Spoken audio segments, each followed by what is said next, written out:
like in this bitch, chat. It's the 3 burrito mukbang. Damn, bro, my shit went back to crazy camera. That hurt.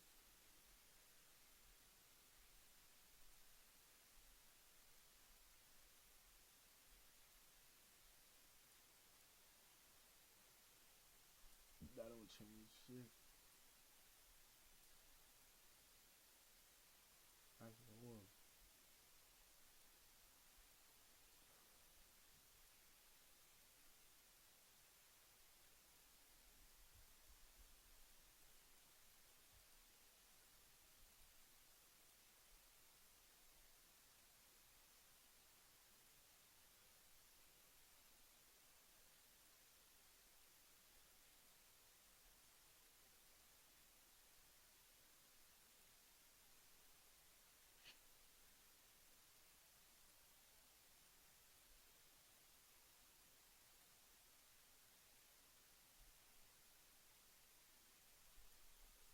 Fight.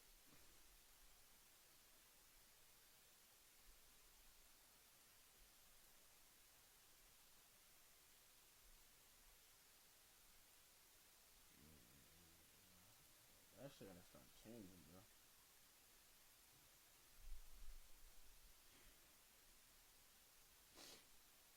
Video. Man, I'll watch this whole 54-minute video. Fuck it. 54-minute video.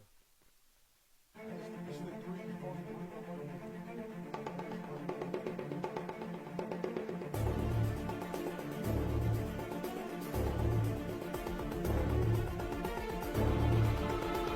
So through the years, we've had so many superhero films. Probably too many, considering we've gotten to the point where Kraven the Hunter is dropping movies for his 3 fans. But none have seen more movies than Spider-Man.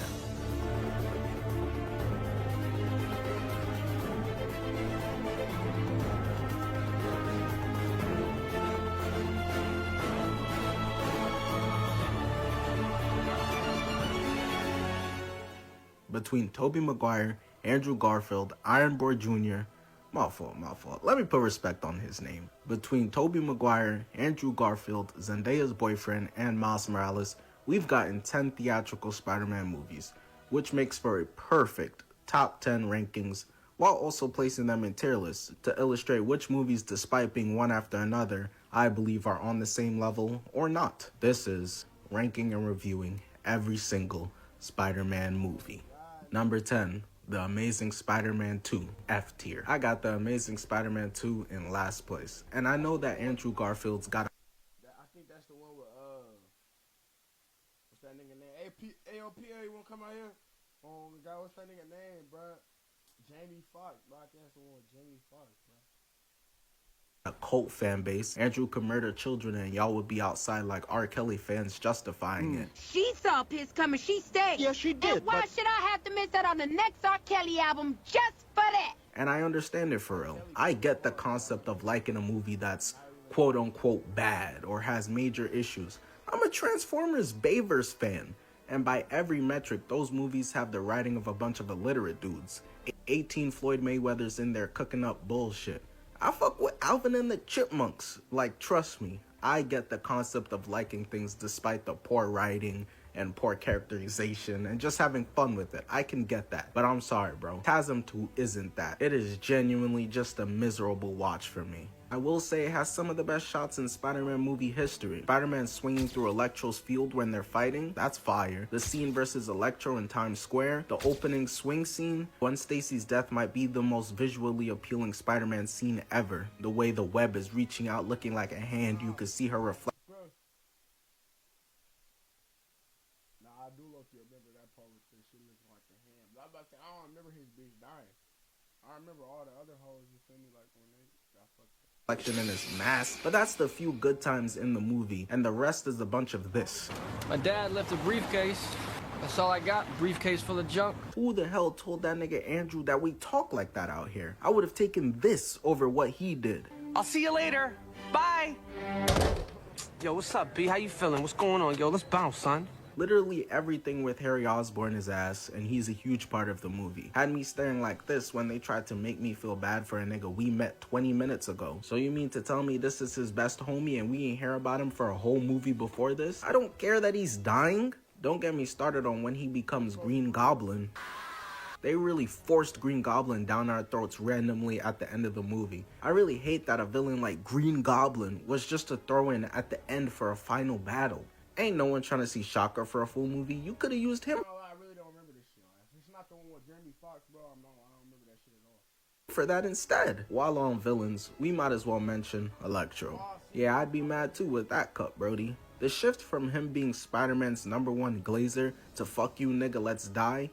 I hate you, nigga. Let's die. I just bit my tongue.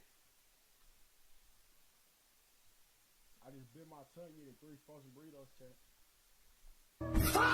I understand he's supposed to be mentally unstable, but I'm sorry, I just can't buy it. Niggas get their teeth fixed and start moving different. To me, I feel like it was a cop-out for just lazy writing so that he could turn heel out of nowhere. And they could have thought of something better than him being jealous that Spider-Man is getting more attention than him. I just wanted everyone to see me. Hello, motherfucker. So now Spider-Man gotta die. This is also a movie for some reason where they decide to make Peter's parents like super important, which I don't know why. Those niggas supposed to be more relevant than Lil Pump in 2026. Spider-Man's parents are never a big part of his story. So much of the movie is Peter trying to figure out the shit with his dad, throwing a calculator at the wall and coins falling out, and he takes them to a random fucking train and it reveals that his dad developed the spider formula.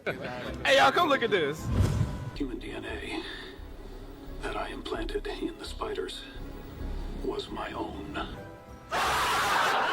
And it conveys the idea that Peter becoming Spider-Man wasn't by chance, it was like his destiny. That shit is ass. We seen Across the Spider-Verse, and they got a horse being Spider-Man, okay? This is not something that's only supposed to be destined for Peter Parker. Stan Lee's whole vision was that you could see yourself in Spider-Man. Spider-Man could be anyone, but now they tried to make this nigga the Avatar like it was always meant to be him. The story is just so disjointed. It jumps between Peter's parents' mystery, his relationship with Gwen, and the villain plots without a core central theme at all. I know a lot of people like Andrew Garfield and Emma Stone together in these movies. That nigga might have the baddest Gwen, nigga. I ain't gonna lie, bro. Hey, hot take, bro. Oh God, bro.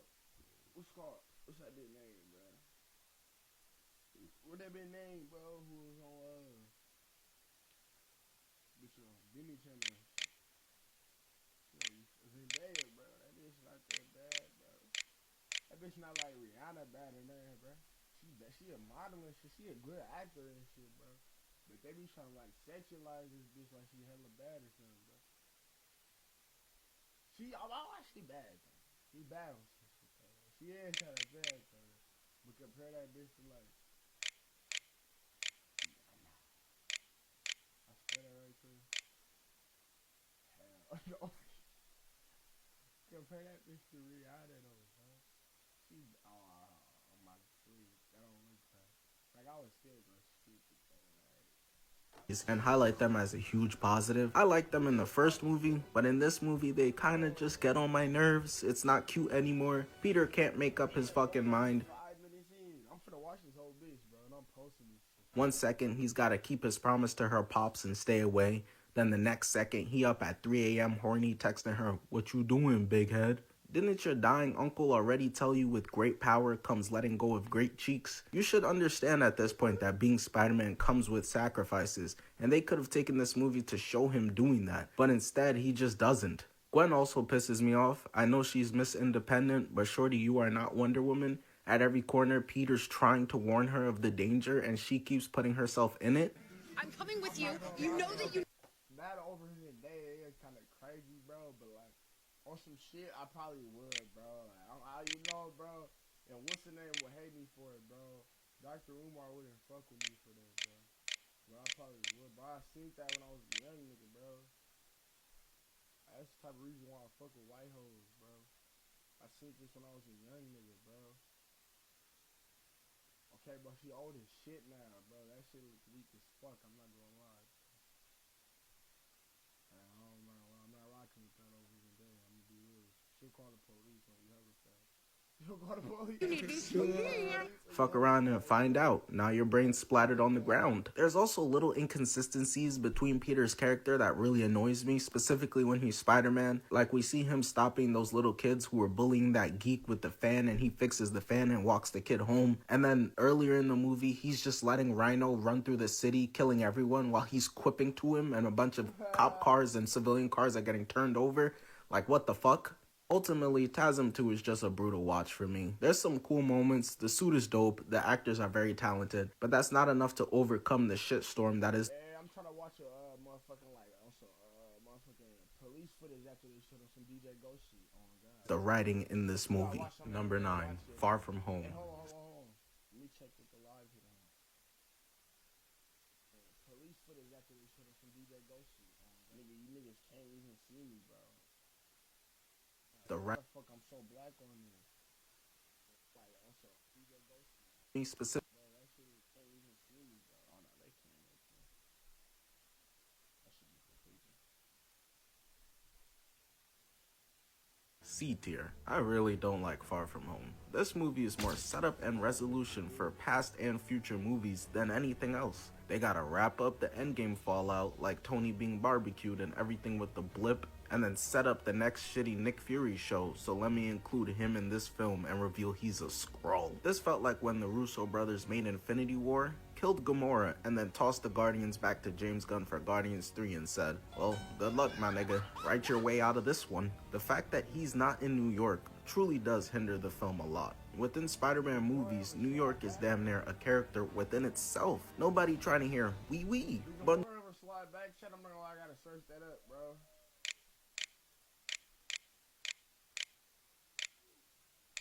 Bro, why are they making me use fucking Yahoo, bro? How many times do I gotta tell these niggas, bro, I don't want to use Yahoo, bro? This shit's getting out of hand.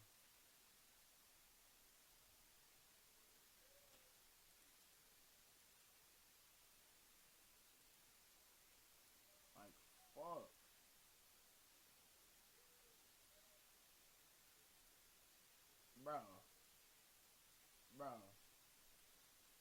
Bro, you're gonna stop playing with me, bro.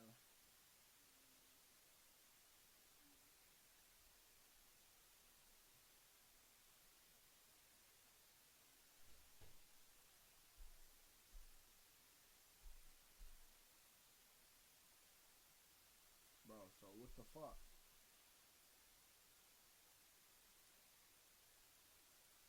Here we go, my nigga. Like, damn, now what was I gonna search up, bro? Like, fuck. Is the more it. Yes and no. Die.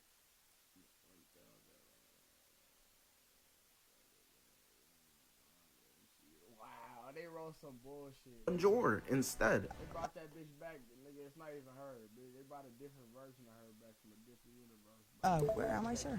Hi, is Book up longer day? Especially when he spent a large portion of the first movie in DC already. We're trying to see Spider-Man in New York. Is that too much to ask for? It just makes the movie feel like they're trying to make it bigger than it really is. Especially when you got Mysterio. Keep seeing Spider-Man in New York, though.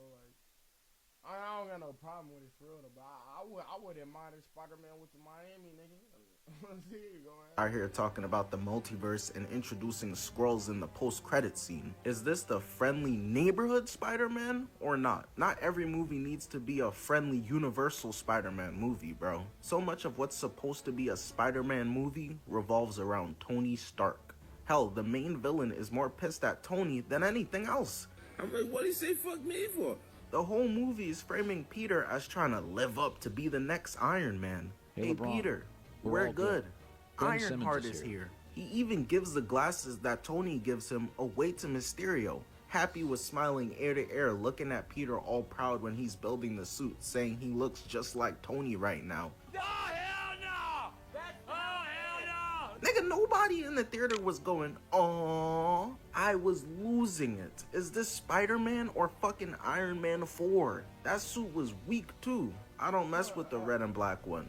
You know they got a merchandise quota they have to fill, so this is the nigga's 13th suit at this point already anyways. So much of this movie is Peter denying responsibility, denying being Spider-Man, trying to push that responsibility onto Mysterio. And it's just such not a Spider-Man thing to do.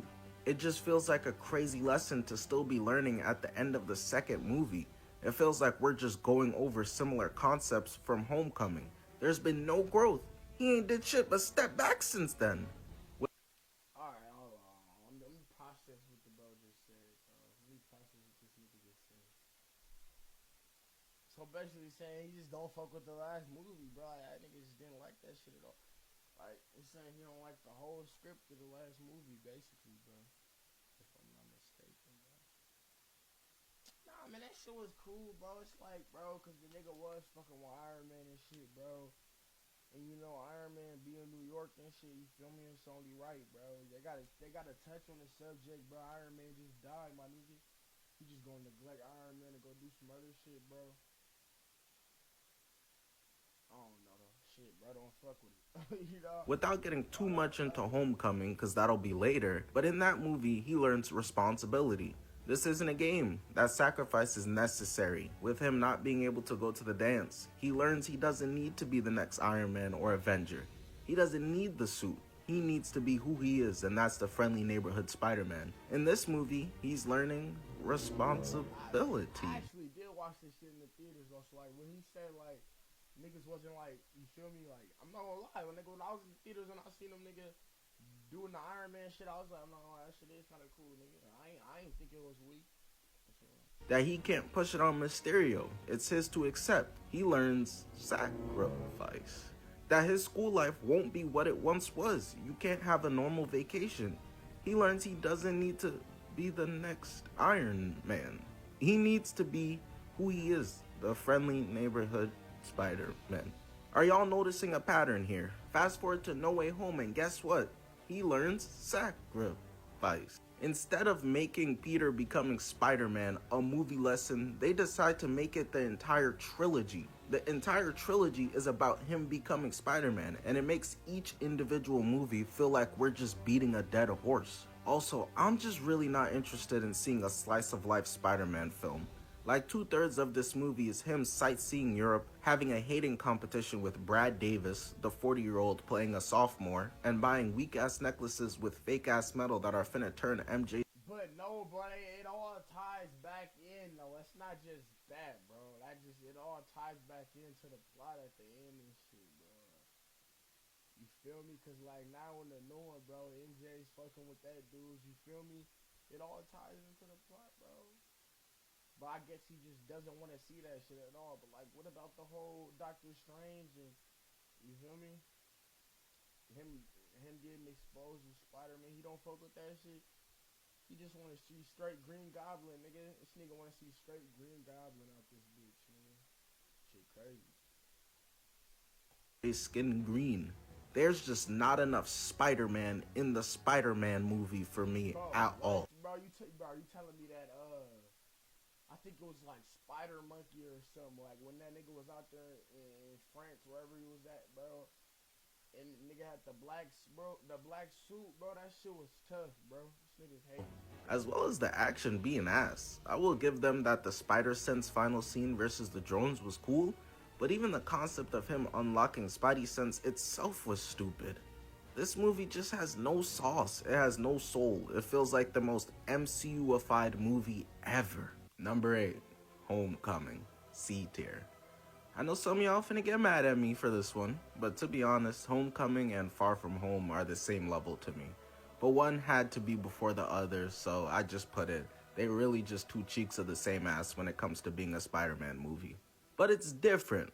For one, Homecoming peaks a lot higher than Far From Home, I'll give it that. And secondly, Far From Home the entire time is just a snooze fest. I feel like I'm listening to J. Cole watching that movie. Homecoming, on the other hand, is actually really good once the Vulture stuff really kicks in. But Spider Monkey when you got into a black suit, bro. Because if so, that's racist.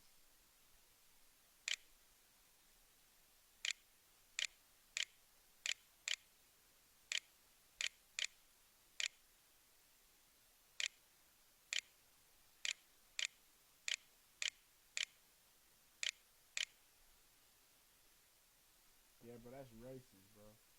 He hopped into a black suit. Now But that takes damn near an hour into the movie to happen. And the first half is so boring. It's a nothing burger.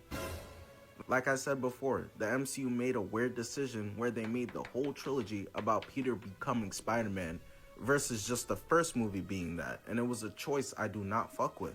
I'm not interested in seeing Batman learning he has to be the symbol of hope and not fear 13 more times in the Matt Reeves verse. Hey, bro, I was ready to... Bro, Batman movies are weak as fuck, bro. Like, every single one. I don't watch any of them. I couldn't tell you a plot of any Batman movie ever. Nigga like me don't fuck with Batman movies, bro. Them shit is so fucking boring, bro. Like, oh my god, bro. They gotta put a live action Robin or something if they want me to watch that shit, bro. And not no boy wonder ass Robin, bro. Like a real nigga Robin. On some real nigga shit. Pull my hair out watching this movie. The amount of times I had to hear Peter go, "Oh, but Mr. Stark, I can't do this, I can't do that. Mr. Stark needs me. But what if Mr. Stark calls?" McGee, Rainchild, Zeke Jr. I get it! Shut the fuck up. The glaze on Tony is ridiculous. I'm not fucking kidding to you when I say the first 40 minutes of this movie, Peter is... That's the last time I paused, last pause. Bro, I feel like motherfucking, I feel like DC, bro, need to take notes and really start utilizing their characters and making better movies, bro. Cause like, bro, they could be way better than Marvel, bro. Because they made so little movies, bro. You feel me? They got no room for error, bro. They can just learn off Marvel's mistakes and go crazy, bro. Like, we don't give a fuck about them old movies, bro. Restart the whole trilogy, my nigga. Oh, God, but go crazy, bro. I don't got no faith in them niggas, bro. Non-stop blowing up Iron Man's phone. And he's just catching "she busy, lil bro" text back. He's dubbing him. Tony said he'd call him, and Peter spends literally 40 of the first minutes refusing to do anything, cause what if Mr. Stark needs me? When I tell you this shit is so boring, I understand they're trying to set up a lesson that's gonna be taught by the end of the movie, but you can also do that in a way that's interesting. The Avengers met you once, little nigga. You not joining. They always looking at you in Civil War like, who is he? And again, another Spider-Man movie where the action has no... Pause the Spider-Man shit like one more time. Nigga might pass out and drink that good ass water. Sauce. The action is so incredibly mid, which is something that the previous Spider-Man movies with Tobey and Andrew, with all of their issues, did not have a problem with the action. Literally except the Vulture final battle. That's the only good piece of action. There are positives to this movie though. It's not the worst thing ever. I think Tom Holland is a much more accurate take on what life is as a nerd in high school. Niggas is not getting shoved into lockers anymore.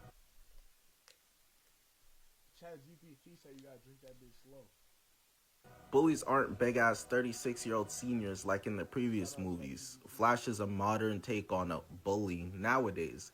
Bullies are much more just an annoying nigga with money or entitlement issues who just says slick shit to you every now and then. Not a big Hulk jock nigga calling dudes twerp and taking niggas lunch money. I also do find this movie funny at times. What are you doing here? There's a dance. I'm looking at porn. I think the Spider-Man scene where he's crying and is able to free himself from the rubble is dope. That's the type of mental strength I expect from Spider-Man, and it was nice to see him overcome the mental obstacle in a moment of weakness. I think the scene where he's saving them from the elevator... What is the Asian nigga gonna do in a new movie? If he don't remember, like, do he remember that he's a sorcerer, bro?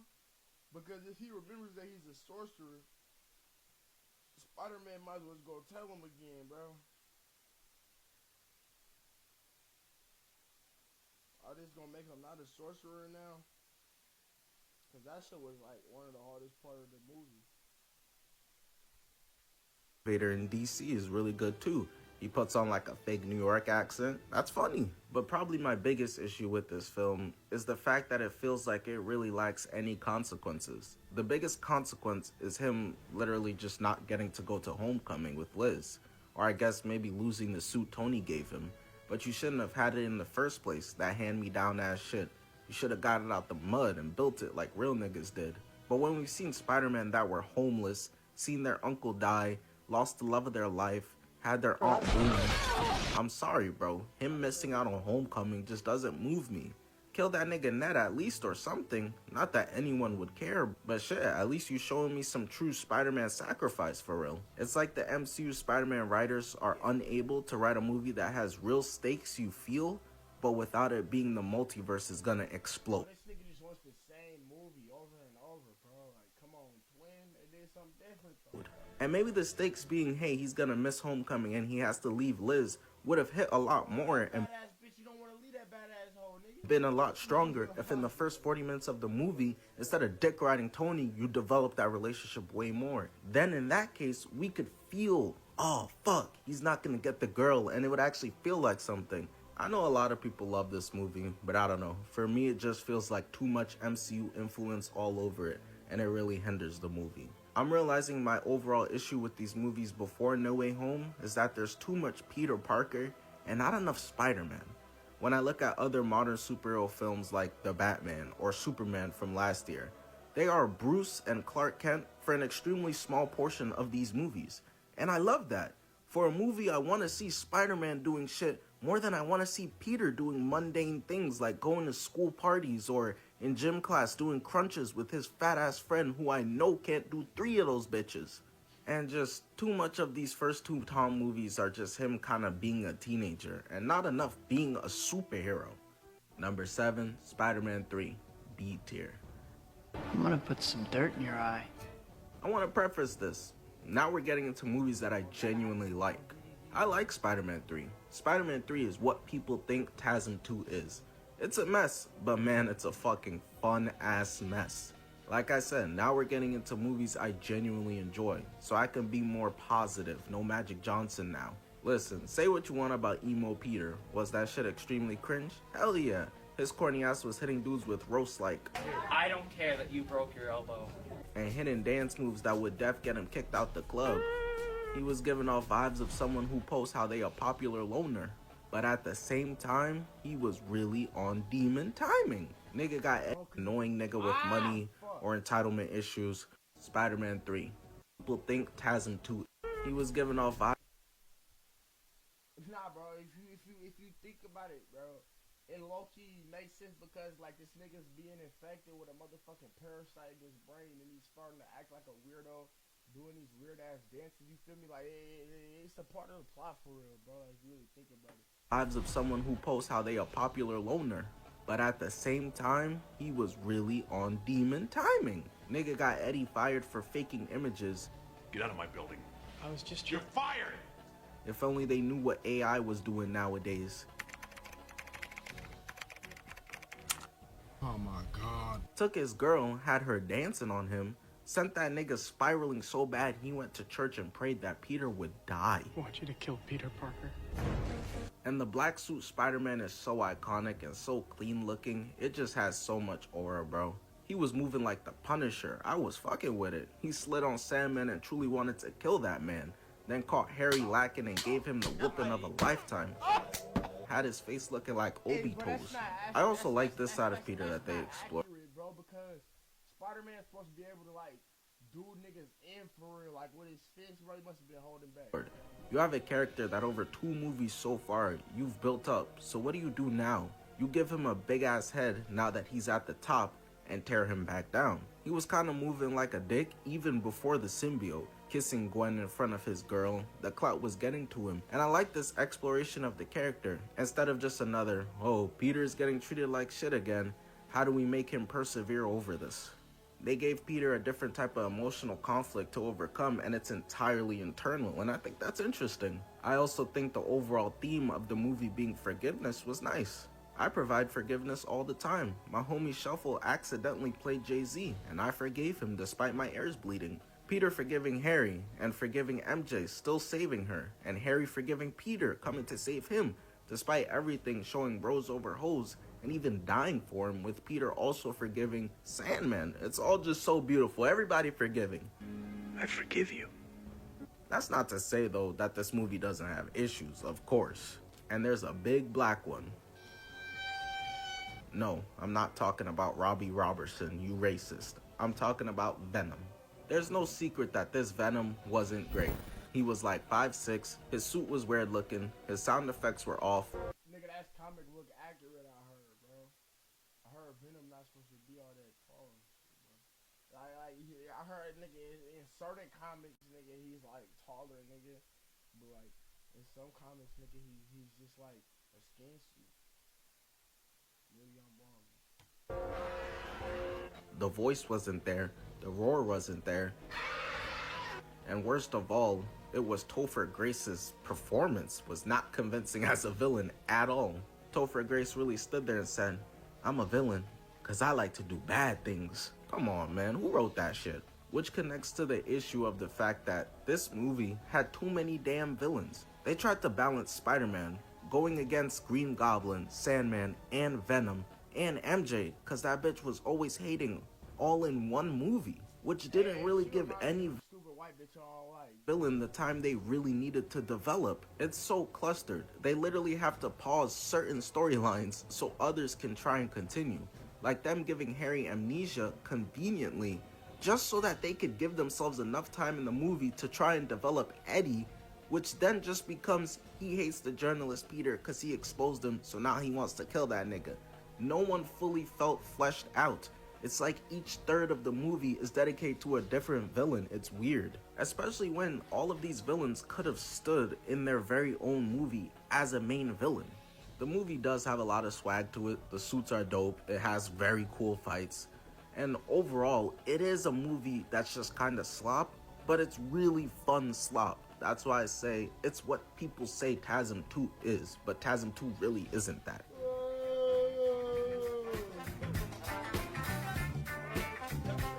The Amazing Spider-Man 1, B tier. I personally think that TASM 1 is one of the most underrated and overhated Spider-Man movies of all time. You niggas will sit here and pretend as if it's the same level of dog shit that TASM 2 is, and it's not. They are not two cheeks of the same ass. I understand why some people don't like TASM 1, because it's probably the least comic book accurate Spider-Man movie to date, and people love their comic accuracy. Hulk shorts gotta be purple, Thor gotta speak like a Shakespearean nigga. Like me don't read that shit, but it gotta just be accurate. You feel me? I don't even know why it has to, but it has to. But like, and Catwoman must be fine shit. But for me, and I know a lot of others, comic accuracy doesn't mean good, and not comic accurate doesn't mean bad. For example, in Infinity War, Thanos has a fake woke mission of trying to save humanity. That's why half you niggas gotta go. In the comics, he does it because he wants to clap death. In Batman 2022, the Riddler was some creepy dude in a green trench coat versus the goofy leprechaun that he is in the comics.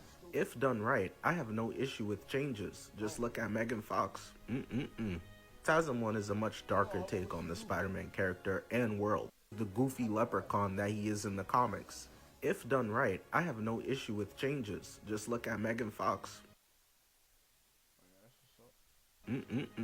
TASM 1 is a much darker take on the Spider-Man character and world, where the Sam Raimi trilogy was more about Spider-Man as this beacon of light. This Andrew Garfield version of Spider-Man was more like the Daredevil show or Man of Steel Superman in tone, where it's a more gritty and dark take on the character. I know a lot of people have their issues with Andrew. They be like, oh, he's too handsome. You see Tom? That's how Spider-Man should look. He's the perfect amount of chop. Haters of this movie paint Andrew Spider-Man as if he's some cool guy because he skateboards. But that's just not true. This take on Spider-Man isn't cool. He gets fucking bullied and has no friends. I would say more accurately that this is more of an angsty loner take on the character instead of the typical geek.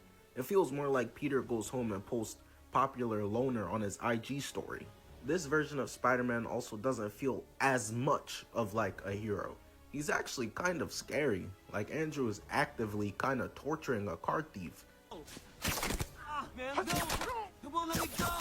Stop it! In that very scene, after the cops come, he literally tells the guy, you're so lucky cause I would've fucked you up. Nigga was talking to his villains like John Jones. There is nothing you can do to stop me from coming at you round after round with the most malicious techniques I know. And this is because to start the movie, Peter is only Spider-Man because he's on a vendetta to avenge his uncle and find the killer. I ain't doing this Spider-Man shit to save people. I'm doing it to catch a body. Spider-Man, please, save me! Bitch, call the police. That is not my job. That is not my job. And trust me, I can understand why haters of this movie feel like this is a huge mischaracterization of Spider-Man. But I think a lot of the core elements still remain.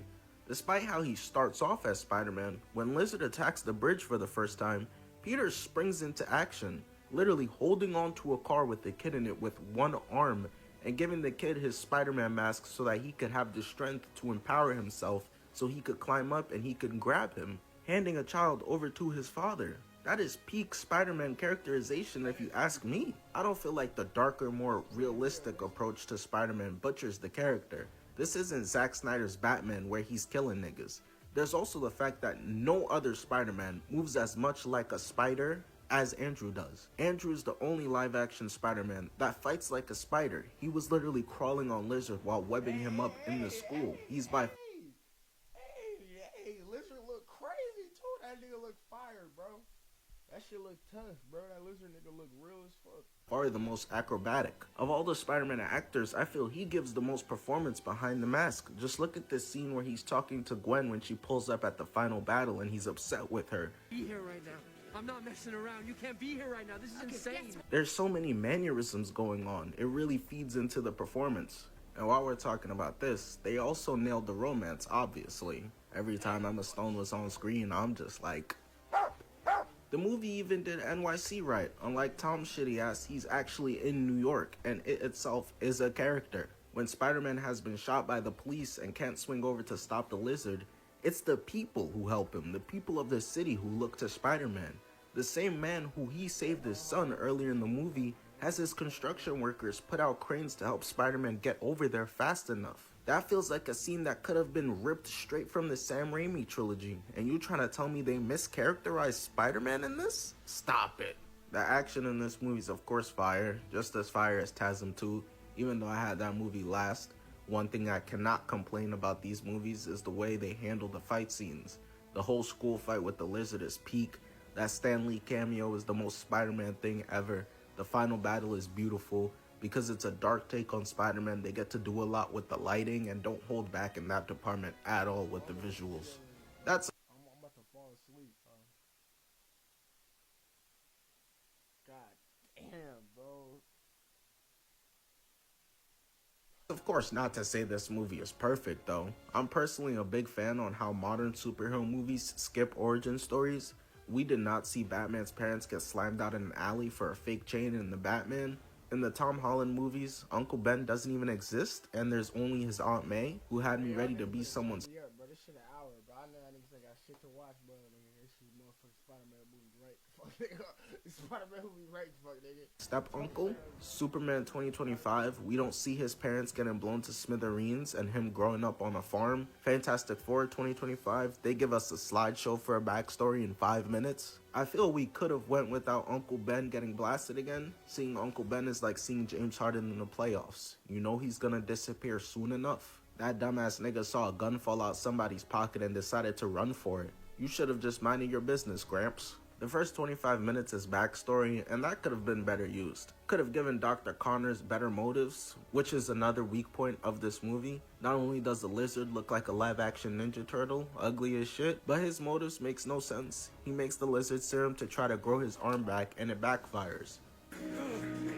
Cool, that makes sense. But why the fuck is his evil-ass plan to turn everyone else into lizards? You chopped, so now everyone else gotta be ugly too? It's explained that he thinks the next step to evolution is everybody being lizards, but I ain't buying that. Also, Peter's parents are a big part of this movie again, and like I stated in TASM 2, I don't know why. Number 5, Across the Spider-Verse, A tier. I feel like now we're reaching the level of 8 out of 10 to 9 out of 10 to 10 out of 10 quality movie. Alright, man, that's S tier though, bro. That's S tier, bro. Let's just be real though, bro. That's not A tier, bro. That's an S tier movie, bro. Ooh, come on. Nigga, they probably gonna feed their families for that shit, nigga. That's extra movies. We get into the heavy hitters. Miles Morales, the Snow Bunny Hunter's second movie, would probably be higher for me on this list, but I think the fact that this movie feels so much like a part 1 hinders it as a standalone film. And that's probably because Across the Spider-Verse and Beyond the Spider-Verse, which we're probably getting when we're fucking 80 years old at this point, were supposed to be one movie, but got split into two. And I think you feel that a lot. Almost all of the emotional buildup that this movie has, with Miles' dad's fate, his severed relationship with Peter B. Parker and Gwen, his beef with Miguel, who was sounding like stink meaner the whole movie. Who in the hell parked in my space? Hitting Miles with, "You're not one of us, boy." What do you mean by that? The other villain Spot, him being in a new universe, being trapped by another version of himself, and the Prowler at the end. Not one of these plot points see a resolution by the end of the movie. Not a single one. And while that does leave you hyped for the next movie, as a standalone movie, I do think the takeoff can be epic, but it's also important you gotta land that bitch at the end. My only other issue with this movie is the pacing. The first portion of the movie kind of drags a bit. It's a lot of Gwen backstory, which I like, and then it's Miles' turmoil with his parents. Then once Miles and Gwen start universe hopping, it's complete beautiful chaos. To then the movie with 40 different conflicts all going on, decides to dedicate the last 15-ish minutes to purely set up for the next movie, with the Dominican Miles and Kevin Garnett being alive again. That being said, despite the two flaws I have for this movie, it's still an incredible movie. It's like, hey, listen, shorty, I said I had a girlfriend. That doesn't mean I'm not trying to hit still. Just because the movie ain't perfect doesn't mean it's not still a banger. For one, the soundtrack is insane. I mean, it's just banger after banger after banger. Am I Dreaming, Annihilate, Calling, Silk and Cologne, Home, Mona Lisa. They even made Coyle Ray Talented. Self-Love, probably the best song in this movie. You know how crazy that is? And the next very obvious compliment I can give this movie is the visuals.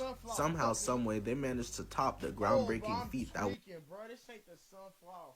Fuck, nigga. It's the second movie, bro. My ass tweaking, bro. Was the first movie, and it's just a spectacle to watch. So many flashing colors and lights. This must be what the average Tuesday is like for Demi Lovato. I can't sit here and pretend like I'm a musical genius like 6ix9ine or an animation expert like the Dragon Ball Super people, so I don't have much to say except the music was hitting and the animation was of course stunning. I also like how some characters get fleshed out more in this movie. For example, Wanda?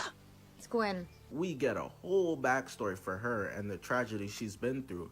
Her Peter Parker was drinking Hulk piss, and so when she beat the lizard's ass killing him, it turned out she had just slimed out her best friend. His dying words being to her, Wanted to be special. I just wanted to be special. I mean, nigga, you could have just picked up an instrument or something to do that. The turmoil between her and her dad. He hates Spider-Woman, telling her to get back in the kitchen, not realizing that that is his daughter. And then when confronted face to face, she reveals her identity to him, and he's still about to arrest her before Miguel steps in. Nigga really choosing the badge over his daughter. The writing around Miles is also amazing, because it's like, okay, in the first movie he becomes Spider-Man, but then in this movie they explore the idea of if he's truly Spider-Man. That's how I look at it, bro. I go to work a lot, bro. It's really not that long if you think about it, bro. It's just 10 minutes twice, Chad. It's just 10 minutes twice. If we watch this bitch for 30 minutes, bro, 24 minutes really ain't gonna feel that long, bro. It's just like walking somewhere and then walking back, bro. You know what I mean? Or not. And he says, yes, the fuck I am. Instead of like other movies just having Spider-Man experiencing trauma, whether that be his uncle dying, Mary Jane being a thought, Aunt May dying, Gwen dying, Peter being so broke he can't afford Costco free samples, this movie asks the question, does Spider-Man need trauma to really be Spider-Man? We've become so accustomed to trauma being a part of Spider-Man's story, and I think it's a very cool introspective question to ask, well, how necessary is it? The characterization of Spider-Man does get questioned, the Peter Parkers, because some feel Peter was misrepresented in order to make Miles seem like he's doing something special, rejecting the idea of canon events, when in reality, that's probably something any Peter Parker would fight against too. Like, what the fuck do you mean, let my uncle die? Most Peters probably would be like, fuck no. And I think that that's a fair criticism. I mean, we seen Zendaya's cuck boyfriend Spider-Man save villains. That is weird though, bro. They're trying to kill this. try to save their uncle, nigga. That shit is kind of weird, though, shit. Because that's the Spider-Man thing to do. So the idea that all these other Peters would just be like, oh, cool, I guess they gotta die, it is what it is, does kind of seem like a cop-out. Regardless though, I still enjoy the ideological battle between Miles and Miguel, the battle of empathy versus rigid logic, because you can genuinely see where they're both coming from, as well as the physical battle, like Miles versus the Spider Society, was peak action. The movie is also very emotional. The personal relationships between Miles and Peter B. Parker, watching Miles lose trust in him, was heartbreaking. Same with Gwen, and of course his parents. This is a movie that just makes you feel for real. Number 4, Spider-Man 1, A tier.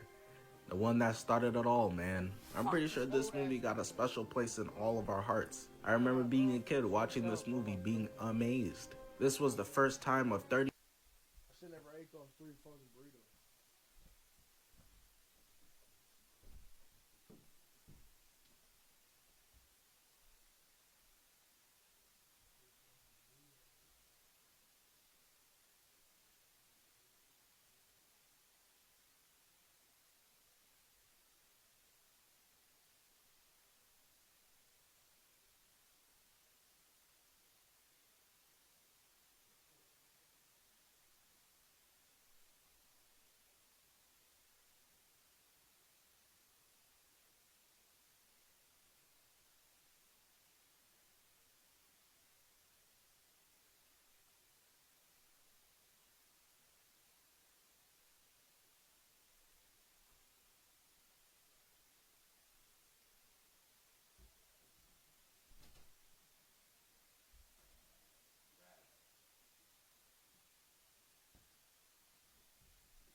million future times that we saw Uncle Ben get blasted on the big screen, the origin story of Peter Parker becoming Spider-Man, and had us all thinking Spider-Man shooting his seed out his wrist was normal tech.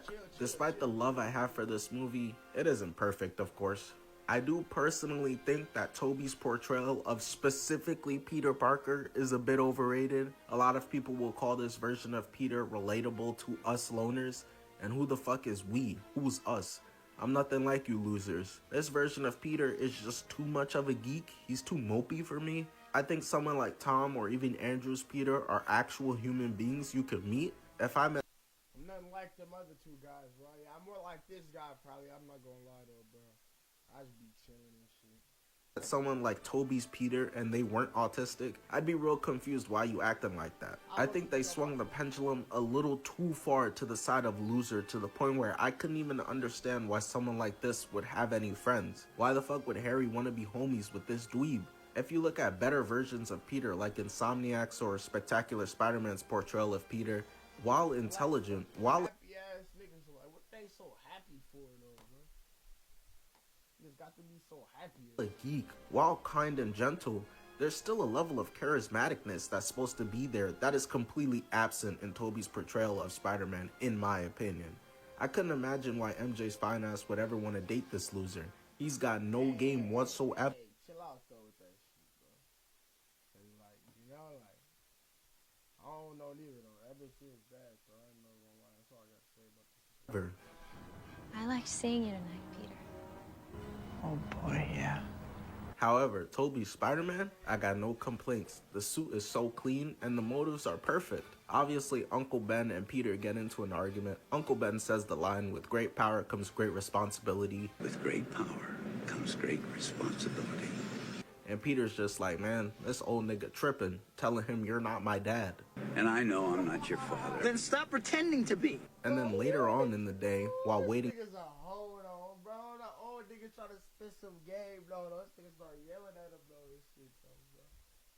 But this nigga is a bitch ass nigga. to pick Peter up, he gets 300 pumped in the chest. And this movie perfectly represents the stages of grief that Peter experiences. Niggas laying on the floor like that, bro, really. Oh, shit, bro. And the motives are perfect. Obviously, Uncle Ben and Peter get into an argument. Uncle Ben says the line, "With great power comes great responsibility." With great power comes great responsibility. And Peter's just like, "Man, this old nigga tripping. Tell him you're not my dad." And I know I'm not your father. Then stop pretending to be. And then later on in the day, while waiting to pick Peter up, he gets 300 pumped in the chest. Look at that nigga, bruh. Hey, nigga later. Fuck up, bruh. We gotta slide on this, bro. We gotta slide on Uncle Ben, bro. We gotta kill that.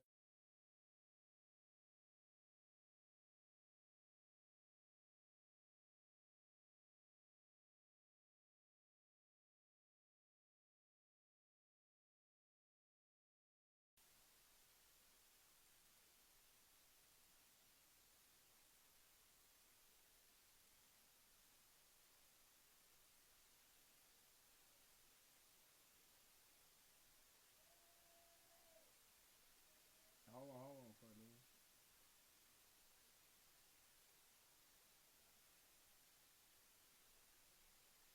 There we go.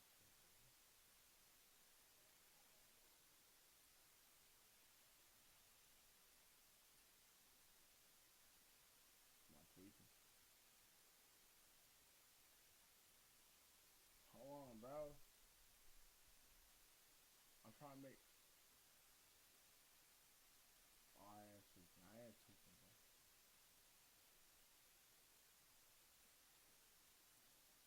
Tweaking.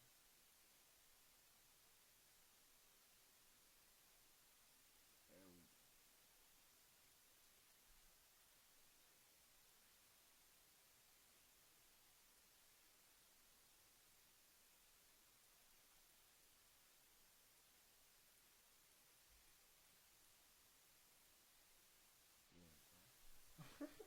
Bro, I'm trying to do a second scene, bro. Where's this big camera, bro?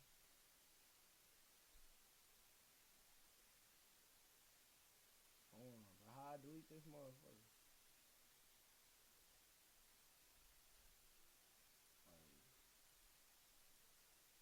Why this shit not working?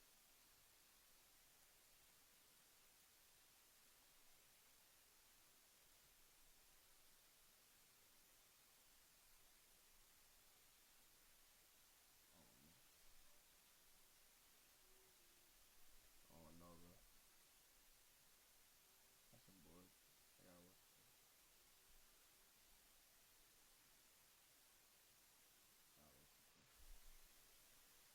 Yo,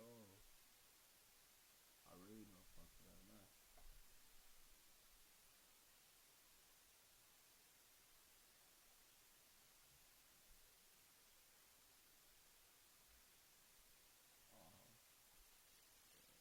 Chest. And this movie perfectly represents the stages of grief that Peter experiences. Of course, starting revengeful, leading to Uncle Ben's murderer accidentally dying to fall damage, and then him eventually remembering Uncle Ben's words and deciding he must use his powers for good. Seeing that progression in his character is so perfectly executed, it feels very natural. We get full compilations to him just saving people, stopping bank robbings, saving Mary Jane 30 million times, a bus full of kids, saving people from Green Goblin attacks, doing true Spider-Man shit.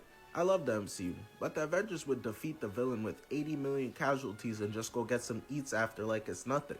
It's also very cool to see the mental battle between Spider-Man and Green Goblin bounce off each other, and obviously he's a peak villain. The conversation they have on the roof when Norman is trying to recruit him is peak character dialogue at its best. In spite of everything you've done for them, eventually they will hate you.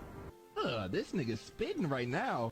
I will say, their fights are kinda dated, the choreography isn't great, there's really nothing Spider-Man-y about the way he fights.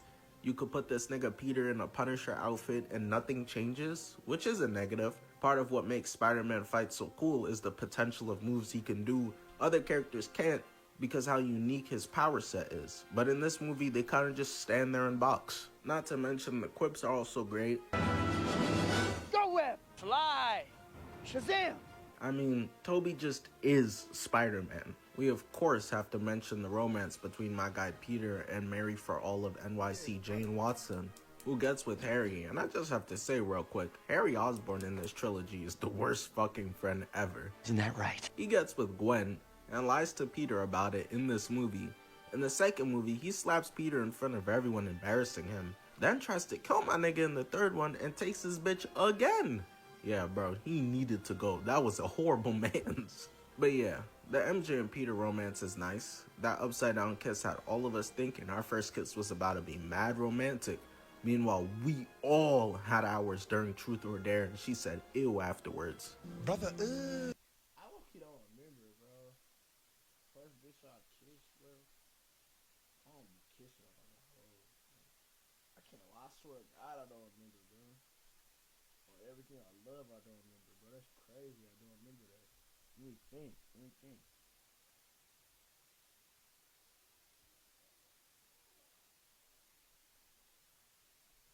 I don't remember at all. That's crazy, I don't remember that. It is kind of a cliche, but she's the thought who everyone is getting free eats on, and he's the one who comes along and actually sees something in her, and they fall in love for real for the first time in her life. Nigga, Peter better than me. I'd be sick. Everyone else getting to crack first date, but I'm the one you want to take it slow with? Shout out to Spider-Man 1, man. Great movie. It's top 3 time, man. It's about to get real interesting. Y'all ready? Number 3, No Way Home. A tier. I will never let y'all lie and say No Way Home isn't a peak movie. Everyone was calling this shit the best Spider-Man movie out the theater. Then niggas switched up faster than KD when his team don't win the championship. Yeah, I'm in the Aston doing donuts. I will kill the game. Oh my God, my boy say he's in the Aston doing donuts. Listen to a karate kicking high note. My innocence will eventually. This nigga doing the most. And it be the most dumb criticisms. People be like, oh, well, there's a pause when Andrew and Toby show up in the portals so that audiences could cheer. Man, shut your dumb ass up. That's not real criticism. The public can never agree on anything. I mean, there's people out here who think White Castle makes good food. Niggas be having any type of opinions, but I'll beat the fuck out this nigga, matter of fact, bro. Speak down on White Castle, nigga. That's one of my dreams to go there and eat that shit, nigga. Watch Harold and Kumar as a young nigga. Pops put me on the Harold and Kumar as a young nigga, boy. I eat the frozen motherfuckers all the time. I used to steal them. One time I got caught, nigga. Put me in a back room and try to tackle me, nigga. Shout out White Castle, nigga. I need to bring one to my city. I think there's a consensus about No Way Home that the last hour of this movie is probably some of the best Spider-Man content we've ever gotten to date across any medium, closely followed by Spider-Cuz, of course. Suck my fucking dick, Batman! But a lot of people feel like the opening hour moves along too slowly, and I can't disagree more. You're thrown into the movie directly after the events of Far From Home, which is of Spider-Man getting his identity revealed, the blame pinned on him of killing Mysterio, and how he's gonna try to fight the case. Free my son, Big Pete Peasy, he innocent. You're thrown into instant tension. Y'all ADHD ass niggas just want a final battle in all phases of the movie nowadays. Peter goes to Doctor Strange by minute 13, and Doc Ock shows up by minute 28 in a 2.5 hour movie. I don't understand that complaint that, oh, it starts slow. This may be a hot take. I think No Way Home gives the second best Peter Parker / Spider-Man character study behind the one Peter Parker movie I have above it. This is where Tom really is Spider-Man and no more of that Iron Boy Jr. shit. Him deciding to save the villains instead of just sending them back to certain death is Spider-Man. The moment he realizes just sending them back like this will kill them, he's like, fuck no, we not doing that. Peter stands by his resolve so strongly, he even goes as far as to fight Doctor Strange, the nigga who, despite getting his chain snatched by Thanos, is one of the most powerful characters. He tells Strange, I'm sorry, but I have to try and save them. He tells Strange to have a heart. And that right there is Spider-Man. He even traps Doctor Strange by using fucking geography. Geometry? You're great at geometry. You could do geometry. That's peak Spider-Man geek shit right there. But they also explore the flaws of Spider-Man here. Spider-Man's fatal flaw is he follows responsibility to the level of self-destruction. And that gets explored. If Peter hadn't tried to save the villains, Aunt May wouldn't have died. With great power, there must also... So while she's dying, he starts to obviously doubt his beliefs. But Aunt May, someone who hadn't been given much to do up until this point, aside from being a gilf, that's some slightly expired old milk that I'm trying to drink for real, even while bleeding out, while dying, tells Peter he did the right thing. Saving the villains is the right thing to do, and you must still do it.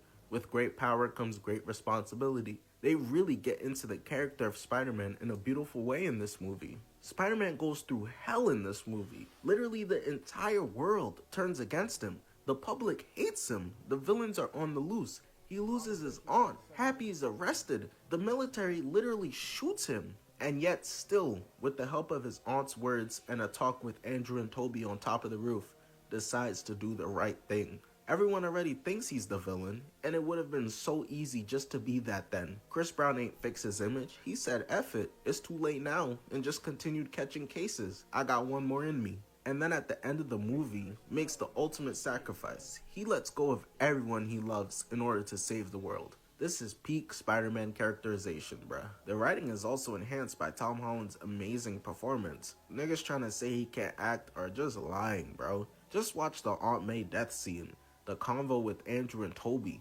the final fight versus Goblin. Niggas be talking about Tom Holland like he's Kevin Hart. Kevin Hart could never do this shit, nor could he grow. I'm shorter than Kevin Hart! There's such a subtlety to Tom's performance, it's not loud. Take this scene right here. The final conversation he has with MJ. He's planning to tell them who he is. He walks in there with those intentions, but then he sees their excitement for MIT. Are you excited for MIT? Oh, right, yeah.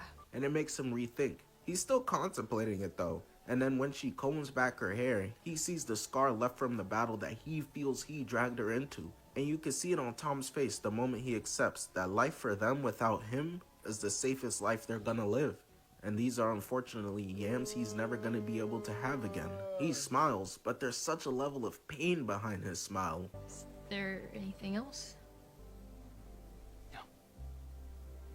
And puts the note he had rehearsed in his pocket. The performances in this movie are peak. Nobody here is phoning it in. They acting like it's their last job they finna get. And for that bald nigga Ned, it probably is. This is a deeply emotional movie. It's the only Spider-Man movie that got a tear out of me. That final conversation with MJ was heartbreaking. And the talk between all the Spider-Man about the loss they've experienced, Andrew saving MJ and getting to redeem himself, but it also has so much hype to it while still having depth. The character interactions are just great, and they are a big reason why I love this movie so much. Peter's lawyer being Daredevil is peak, and the little reaction he has when he catches the brick had Peter wondering, what the fuck, how did he just catch Westbrook's jump shot like that so easily? Andrew talking with Electro, and Electro saying, I thought you were black, and him saying, oh man, I'm sorry. I just thought you was gonna be black. Oh man, I'm sorry. Peter and Doc Ock meeting again post-death. How are you, Peter? Trying to do better, calling back to their movie. How are you? Trying to do better. You got Ned asking Toby if he also had a best friend, and Toby explaining what happened at the end of Spider-Man 3. It's just all so good, especially the banter between the three Spider-Men. It's perfect. The way how they all bounce off of each other is exactly what I could have hoped for. I know, we suck. I don't know how to work as a team. Me neither.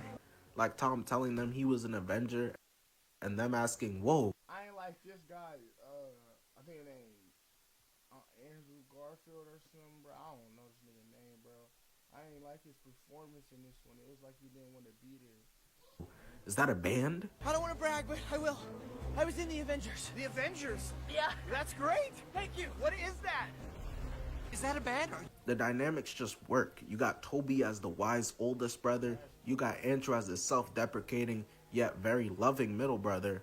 And Tom as the impressionable little brother. Seeing them have to learn to fight together in the middle of battle, it's just so good, man. This movie is so good. Y'all lying. The villains are of course great. Everything Willem Dafoe is a highlight. That nigga told Peter, your weakness is morality. There's a physical battle between them, obviously, the two of them taking turns beating the Mario coins out of each other, but there's also just as equally a mental one being had. Norman believes in nihilism. All this superhero shit is fake. There's no point of altruism, and he tries to corrupt Peter to this side by killing Aunt May. There are criticisms of this movie that I of course understand, like Peter talking too much is what fucks up the spell in the first place. That's some Mickey Mouse Clubhouse silly ass reasoning. He changes suits like 3 times cause they gotta sell toys. The whole point, like, that shit was so weak, I was like, at the end, nigga, you might as well try that shit again, nigga. That fake ass shit. Like, okay, nigga, I'm gonna do it right this time, nigga. The whole lore behind how exactly everything works does leave some questions about time travel and shit, but ultimately, this movie is special, man.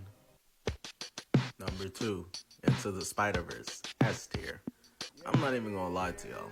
I don't have a single flaw I can conjure up about this movie, so get ready for the glaze fest, no Tiana Trump. Now let's get the 2 obvious things out the way. Just like Across the Spider-Verse, this movie, A, looks amazing, and B, the sound design / soundtrack is amazing. What's Up Danger, Sunflower went 9 times platinum, and Sway Lee never did no shit like that again. Invincible, Hide by Juice WRLD. I know some people don't like when movies use licensed music. You about to be a constant that clip in this bitch, man. I think it might be a rotor running around that bitch, chat. Real talk. But honestly, Quiet, old nigga! Quiet! let me listen to my Post Malone while watching some Spider-Man.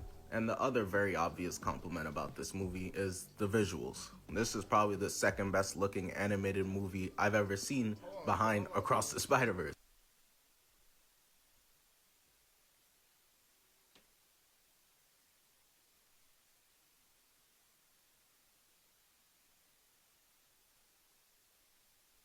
Fuck going.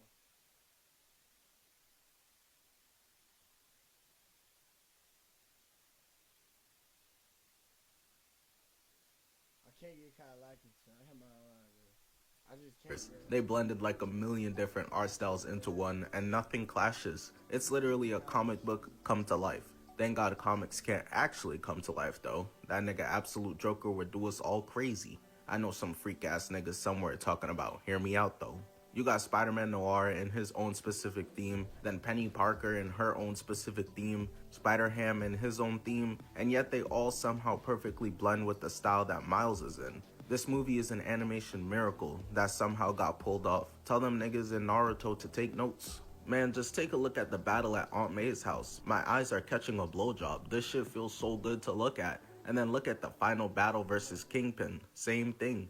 I had to pinch myself during a lot of these fights to make sure I'm not dreaming. I haven't had to do that since I got the great news that Blueface was retiring from music. Visuals alone with the mid-story, and you could convince me this movie's already a 7 out of 10 minimum. But when you add great writing to these insane visuals, you have yourself one of the best movies I've ever seen. No, not one of the best superhero movies. It's one of the best movies. We not caveating shit. Niggas be like, yeah, he was the best player that had 30 in March while only taking 52 steps and having a 63-degree fever while under 24 years old. Miles isn't just Black Peter Parker in this movie. He's a whole different character. Peter is someone who you might describe as a geek. He's more of a tense person, very reactive, slightly neurotic. Miles isn't necessarily that. This is a character who's shown to actually be pretty cool.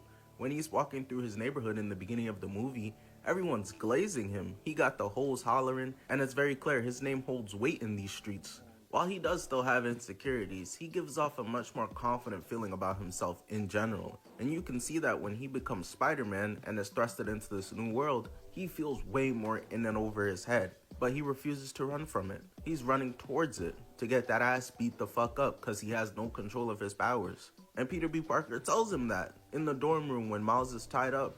LOL nigga, you wanna help so bad, but you can't even go invisible on command. Go ahead, do it. Do it and you can come. Which all leads to the leap of faith scene. Like, what's up, danger?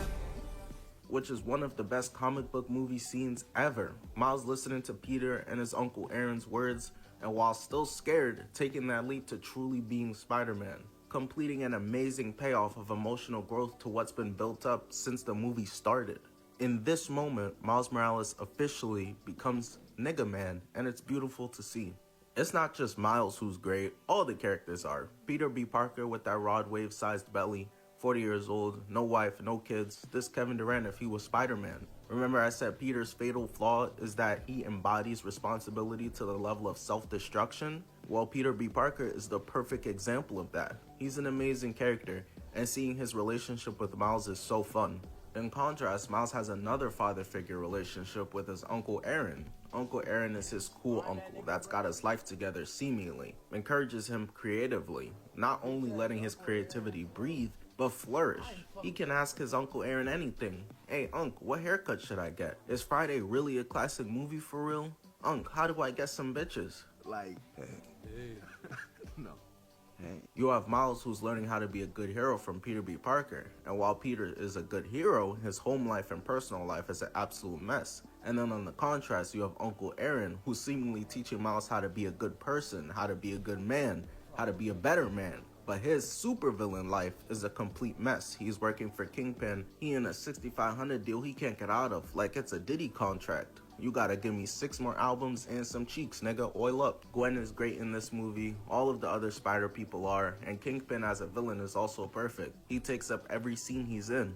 Literally. Them big ass shoulders eat up the entire screen. There's not much I can say about this movie that hasn't been said already. But despite it being incredible, it is not my number one. Because my number one for me goes to Spider-Man 2. Also S tier. As you can see, I have Into the Spider-Verse and Spider-Man 2 as the only S-tier films. I could understand either one of them being your number one Spider-Man movie, but for me, I got Spider-Man 2. Let's get the obvious out the way. Spider-Man 2 has the best action of any Spider-Man movie. This movie gave me one of my first YouTube bangers. The Doc Ock versus Spider-Man fight is one of the most glorious things I've ever seen. Had me like this the entire movie. They box across the entirety of New York, starting at a bank, to then fighting on the side of apartment buildings. Got niggas watching YouTube wondering why Spider-Man just flew into my living room, to then boxing on top of the West Side Clock Tower, to then on top of a moving train. The way they use the entirety of New York City as a set piece is exactly what I want from a Spider-Man movie. It's so good. New York itself is supposed to be a character, and you see that in this movie. Spider-Man stops the train, and they see his identity, but they swear they won't say anything to protect the sanctity of their superhero's image. That would never happen nowadays. In 0.5 seconds, that shit would have already been on TikTok and Twitter. Remember how I said No Way Home has, in my opinion, the second best Spider-Man character study? Yeah, well, that's because I think Spider-Man has the best. This movie is fucking brutal to Peter. He's literally this dude. My hoe going, dog dead, ass at the game, kicked out, crashed my car, I'm broke. I've watched 13 Reasons Why. I've seen characters off themselves for less. Peter in this movie loses his job and can barely pay his rent. He is failing classes horribly. I'm failing you. Nigga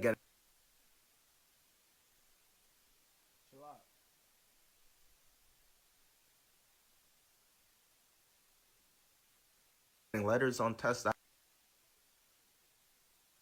I didn't even know were possible. His Aunt May can't pay her mortgage. He's still grieving his dead uncle. His crush feels neglected by him because he's always too busy being Spider-Man for her and rejects him. The nigga can't even get a cupcake at the party. After getting rejected, bro takes a glass to wash away his sorrows and that bitch empty. She now has a new boyfriend that she's walking down the podium with and announces their marriage right in front of his face while he's forced to be a cuck and take the picture of them. And his so-called homie hates him, comes up to him angry as hell, blaming Peter for his parlay. Apparently Peter told him to bet the over on Rudy Gobert 10 threes and slaps the mess out of him in front of everyone. Isn't that right? Oh, and not to mention, this is all right after he just lost the first fight to Doc Ock. I wouldn't wish this type of life on my worst enemy, bro. And it honestly becomes so much on Peter that we get this amazing scene where he talks to Uncle Ben and rejects Uncle Ben's wishes. He tells Uncle Ben, I want a life of my own. I can't keep living your wishes. I'm not no Spider-Man. I'm just Peter Parker. And he quits. He quits being Spider-Man. And the amazing part of this scene is that neither of them are wrong. Peter isn't wrong for this. He isn't wrong for not wanting to be Spider-Man, because his being Spider-Man up until this point was driven by pain and guilt. He can't live someone else's dream and shouldn't. He has to find his own why to being Spider-Man. And that's what we see unfold. But it's amazing because he doesn't even realize he's finding his why. Once Peter quits being Spider-Man, he's the happiest he's ever been. But yet, when a little girl needs help in a fire-burning building, it's impossible for Peter to turn away and leave it to the firefighters. Because ultimately, he does have his why to being Spider-Man. It's driven by his love for others, which is referenced so beautifully in the talk he has with his Aunt May when she gives him the speech. Kids like Henry need a hero. Courageous, self-sacrificing people, setting examples for all of us. And this is when Peter comes back as Spider-Man, fights Doc Ock, stops the train, and saves the day in the end. It's such an amazing character journey to watch him go through that is just expertly written. When you combine the best action of any Spider-Man movie, the best character writing of any Spider-Man movie, a very intriguing plot with Doc Ock trying to build a sun-like energy reactor, a movie filled by amazing character interactions, and such amazing filming techniques, I mean, Sam Raimi was really in his bag. Just look at this scene where Doc Ock kills the surgeons. This is straight horror in the middle of a Spider-Man movie. It's so fire. But yeah, man, Spider-Man 2 is my number one. Spider-Man 2 wins it all for me. Let me know if you guys like this type of video. I could do Batman movies next, Superman movies next, Avengers, whatever you want.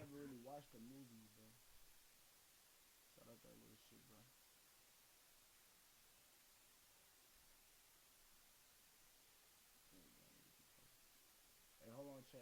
I'll be right back, bro. We're gonna make a beat part. Hold on.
I can show you how to do it before you hold the bet.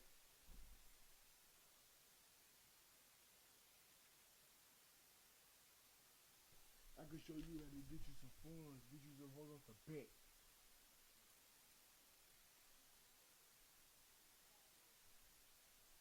Alright, bro.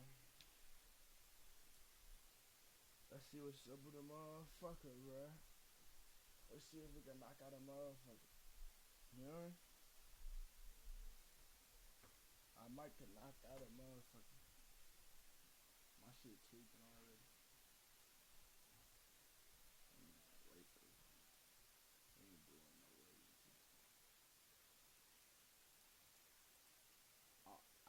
I was supposed to do the drums on this other shit, bro. I just do that shit next, but I don't know.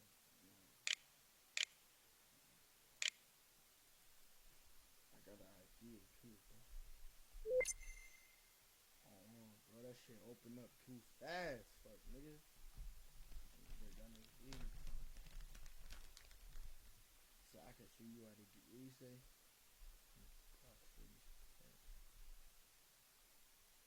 I want to rap, bro.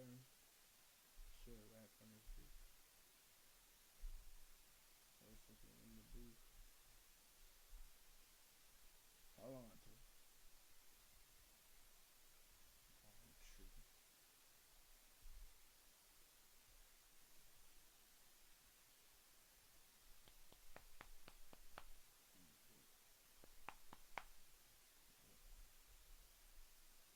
Break that motherfucking weed down.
said black lighter?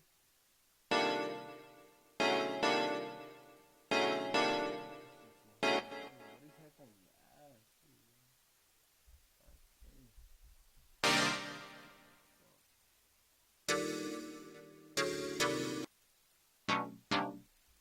I might go switch it now.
guess who this? Not Rocket, so the big twin. Hold on, bro. Hold on, bro. Hold on, bro.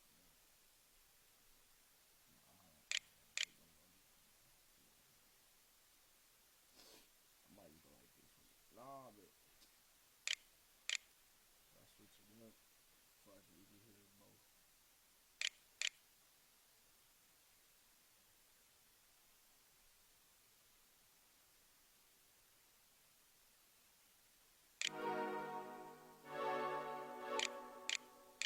I'm not rocking with the bass notes, I'm not gonna lie.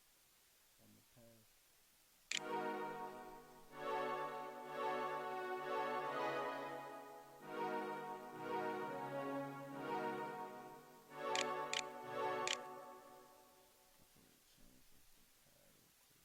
I'm really not rocking with the bass.